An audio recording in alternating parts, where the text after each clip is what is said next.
Welcome to Cartoonist Kayfabe. My name is Jim Rugg. I'm Ed Piscor. What you got here, Jimmy? Well, Ed, my birthday's coming up, so that means an order from my comic shop. That's awesome, dude. I do the same thing, dude. And this arrived this morning as I was getting ready to leave and come over here, so I haven't even opened this thing, man. We're going to do this live, and I don't remember everything that I ordered. What's that Alan Moore Superman story for the man who has everything? I just hope it's not a little flower that's going to latch onto our chests and make us and fulfill our fantasies, our dark fantasies. Always excited, man, to see a new box of comics, especially if you don't remember what the heck you ordered. It's been a while since I've ordered. So let me ask you this, man. Like, what was, because you don't remember, so was the strategy like just click, click, click, click, click? Oh, I'll get this, I'll get this, I'll get this? I'm very organized. So Basement Cell has happened, and I had put away like 600 comic books recently, and that meant updating what was on my list. And so what I didn't find at the Basement Cell, I then ordered here.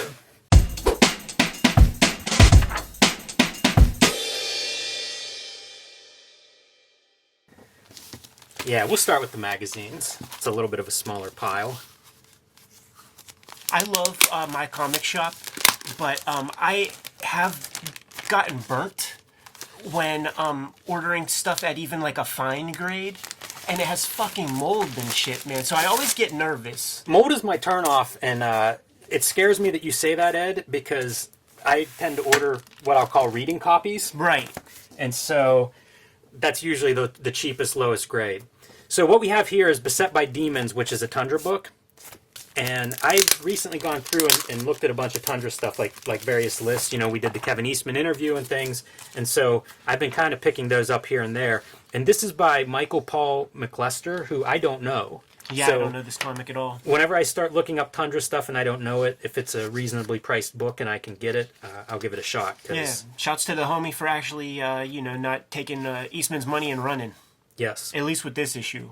Yeah, so that looks good. I'm curious to give it a read. And then this is an issue of Heavy Metal, early issue. I believe this is issue 5. It's August 1977, and I'm not going to do a flip through of this now because, quite frankly, I plan on us doing a little deeper dive on this one.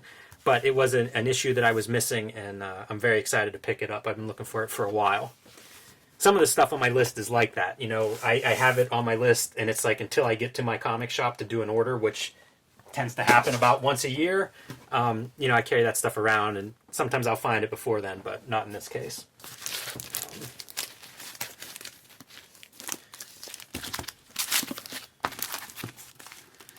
All right, so I don't know that I'm going to open all these up as we're going for flip-throughs.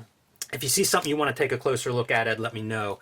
So Shuriken number 5, I've slowly been putting together all the Shuriken books that I can find.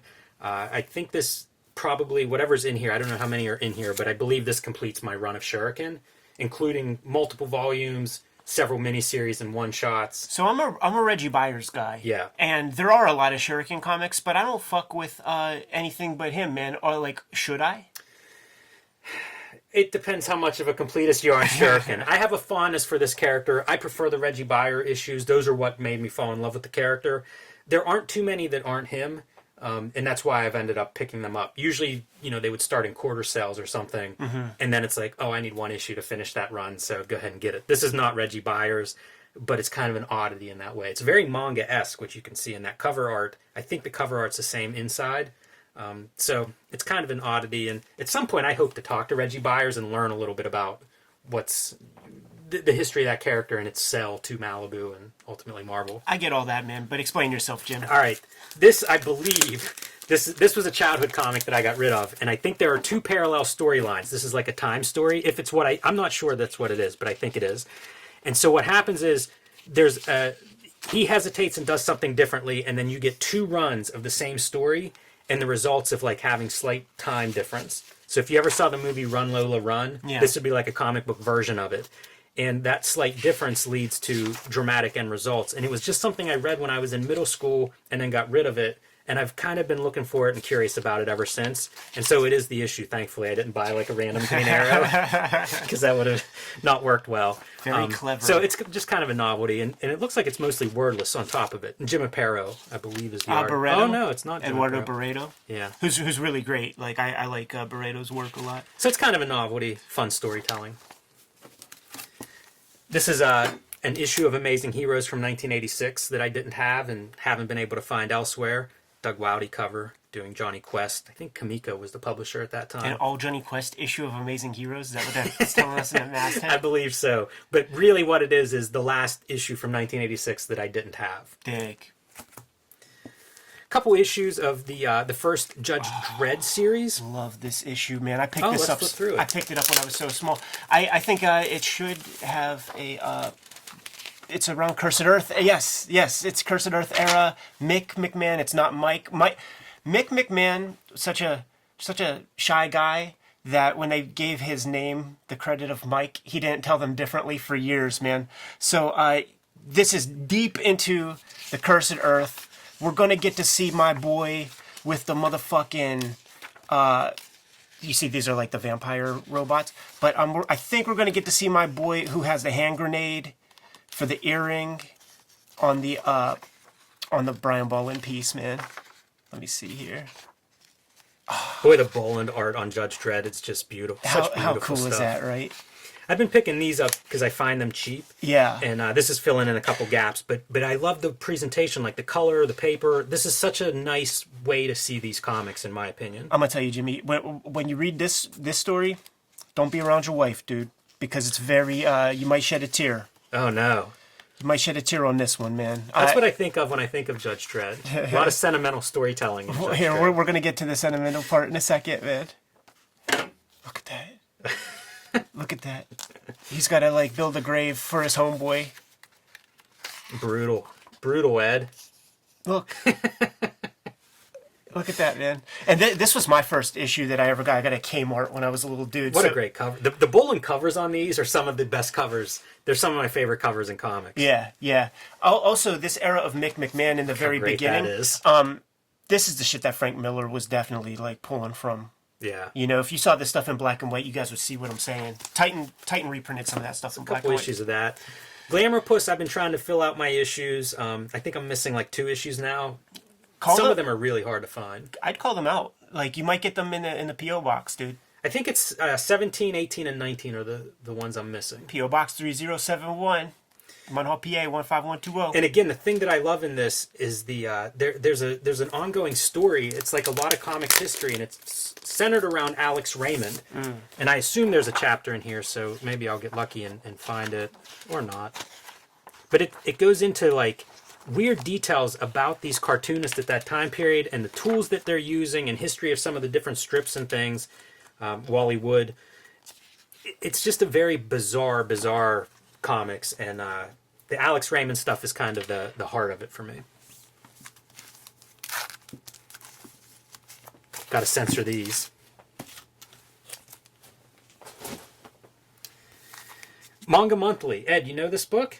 Tim Tyler's first work. Oh, that's fun. He did 3 issues of it, including this issue 0. And it is Fathom Press. And I was just curious about it. I like Tim Tyler. This is 1991, and it's weird, the manga part. I don't think a manga in his work. So it's his first self-published, because there's books from the 80s Well, with his name on it. The 0 I don't think is the first one. I think it's 1, 2, and then 0. So this could be a couple years after those. I'm not positive of that. 1 and 2 weren't available. I thought this would be an easier book to track down, but it's been on my list, and I've been kind of looking for them for a while. This is that American manga flavor. It's weird to see the manga in his work, because I don't think of that as the direction that he goes. Yeah, I mean, it's definitely not the direction, but it was in the zeitgeist at the time. It was a viable career opportunity. If you could like draw in this style, you could get work from Kamiko and draw some Robotech comics or whatever. But he seems to take to it like a fish to water, man. You know what? This I is think he digs weird, it. Ed. I'm looking at these different credits. So he's credited as he's co-writing this story and he's inking this story. That previous story may have been a different artist also. So I'm going to have to do some exploration in this Look and at see what's up. mechas and shit. That's pretty cool, man. Yeah, more to investigate, but that's the reason that was on there. Sometimes stuff gets on my list and I have no idea what. So Gone Walkabout has been on my list for a while. It's weird that he has like an X-Men shirt on. I don't know what that's about. It's probably some And I don't know magic what shit. this book is. This may be a total, I might have gotten some bad advice on this, but I carry this stuff around on my list long enough I forget how it gets there. And I'm sure this comes as as an Outlaw comic. I liked how that looks. So. Yeah, it's almost like that War Guard Yeah. kind of flavor. Very heavily rendered. It's also possible that this would be like something I found another book by this guy and then looked up like what else has he done. Could be a little bit of an outsider approach as well, because he clearly didn't get the memo that you need a 10 by 15 image area. Yeah, this was done for a magazine, it looks like. But yeah, I don't regret that purchase at all. I'll be curious to give that one a closer look. 1996. It's in that era of like War Guard. Another Shuriken issue that I was missing, the Cold Steel.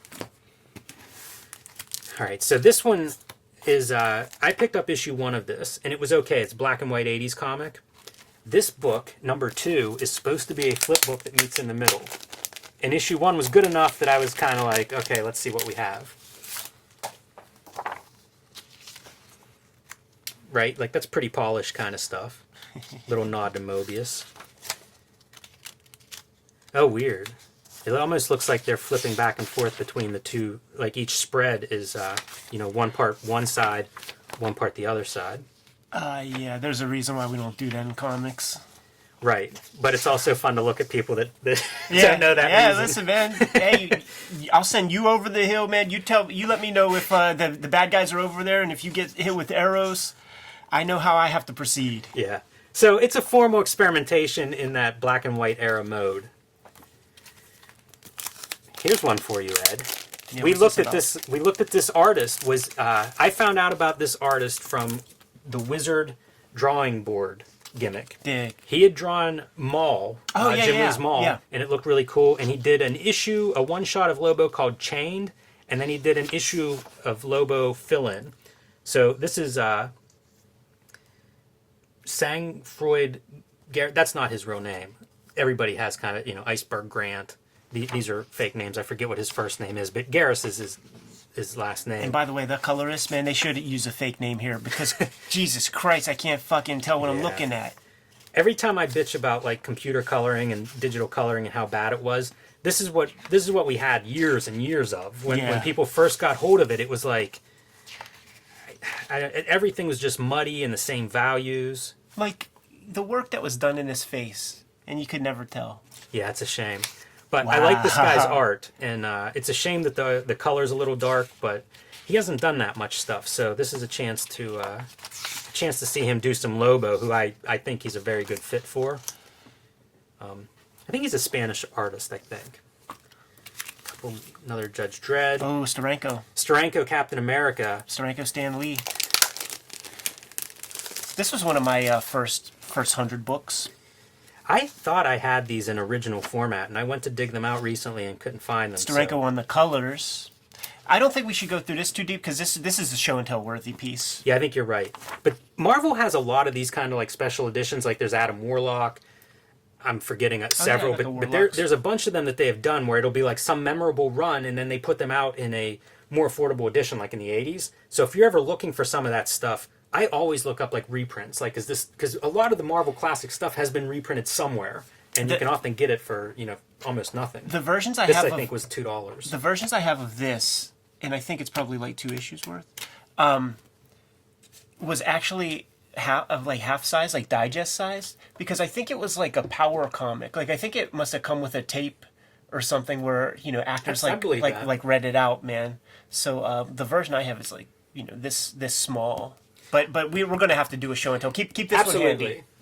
I have a whole bunch of both like Steranko show and tells in mind, but also this run of Captain America has some really noteworthy stuff. Great color. Both his issues and the issues around it. So we'll definitely do a deeper dive there.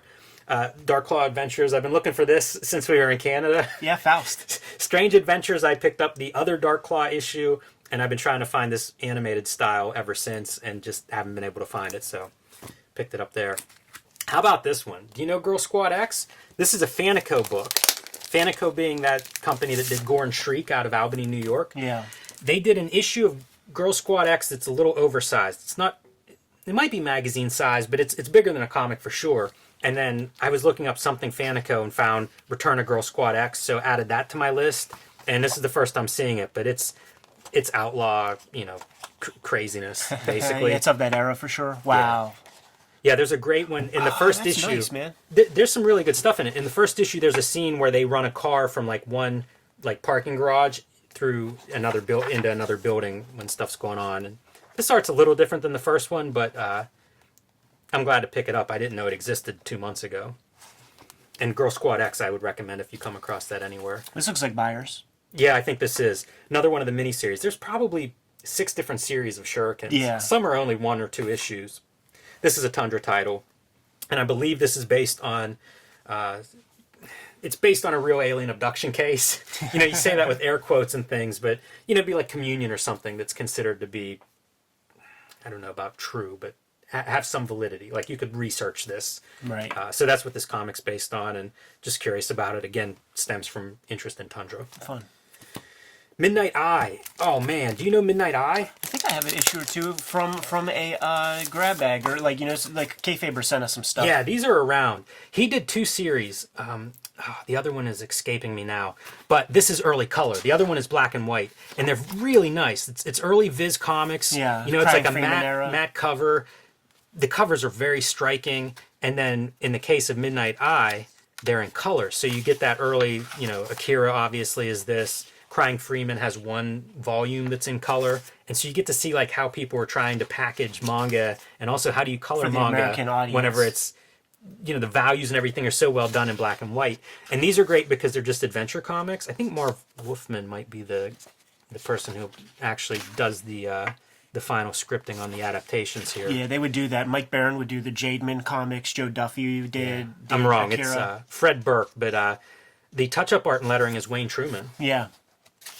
And these are very pulpy, and they stand alone. So if you get a single issue or whatever, it's him having an adventure. That's great. And the weird thing with the Midnight Eye, it's almost like the internet. He has a bionic eye, but it connects to like satellites and information. Fun. So figure like an 80s series coming out of Japan and thinking in that direction of like, this is where we're going. This is what the internet's going to be, is this access to all these databases. And it's a private eye grafted on top of that with action. It's a good series. I like this artist a lot. Like I said, he has 2 kind of big series, and I don't know. I've been able to find most of both of them in dollar boxes. So Nice, man. So I say we're going to end strong. yes. So this really is, like I said, the end of my Shuriken run. And at some point, I've been thinking about doing some kind of big ninja comics, maybe going through the ninja comics and going through some series. So Shuriken would be one of those. So. Kayfaber's watching this. You may see several of these comics come back again. Happy impending birthday, Jim. Thanks very much, Ed. By the time everybody sees this, it'll be long over. Should we get out of here, go celebrate? Yes. All right, like, subscribe, follow the YouTube channel, hit the bell icon. We'll let you know when our next video is available, and we're on that race to 15,000. Make sure you do that. You can sign up for the Cartoonist Kayfabe e-newsletter at the link below this video. You can also find Cartoonist Kayfabe merchandise and t-shirts at the links below this video. Dude, give them the marching orders. Read more comics.